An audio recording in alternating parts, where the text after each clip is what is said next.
question when she says, "Is not this the Christ?" She obviously believes this is why she's running in here and she's telling these people this. This is her confessing that she does believe in the Christ. If you look back in verse 28, one thing I want to point out is that the woman came to the well obviously to get water. When you read through the story, she never not one time did she ever stop and get a drink. It never records her stopping and getting a drink, not one time. And all throughout the Bible, you'll have Jesus going around, especially or in the Gospels, all throughout the Gospels, you'll have Jesus going around and he'll be healing people. And when he heals them, there's an outward manifestation, the healing of these people's salvation over and over again. Jesus will say, "Thy faith hath made thee whole." And then even one time, he goes around, so he heals multiple people. He heals, the blind, the lame, the maimed, sick of the palsy, all kinds of stuff. And then one particular woman that he heals, he says, "Thy faith hath saved thee." So the Bible uses physical things to represent, spiritual salvation over and over again in the Bible. And verse 28, like I said, the woman never got a drink. It says in verse 28, the woman then left her water pot and went her way into the city and saith to the men. And the reason she left her water pot, if you flip back John 4, was because what Jesus told her. He said in John chapter 4, in verse John chapter 4, verse 14, he says, "But whosoever drinketh of the water that I shall give him, he shall never thirst. But the water that I shall give him shall be in him a well of water springing up in everlasting life." So it's a physical representation of this woman's salvation, of her leaving that water pot behind. And I'll finish the sermon if you turn over to Isaiah chapter 12, verse 3.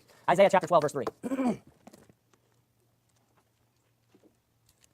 Isaiah chapter 12, verse 3, the Bible reads, "Therefore with joy shall ye draw water out of the wells of salvation." Her leaving her water pot behind is just another proof of eternal security. Of her not, it's a representation, a physical representation of her no longer needing that water pot anymore because she drank of the water that she would never thirst of. Let's go ahead and we'll have a word of prayer. Dear Heavenly Father, God, we thank you for this night. We thank you for eternal life, everlasting life, dear Father. We thank you that's so easy and you loved us and you died for us on the cross and gave it to us, dear Father. We thank you for the great example of you walking the earth for us and we can read and we can learn and it's profitable unto us. We love you so much. Just be with us, dear Lord. Bless us. In Jesus Christ.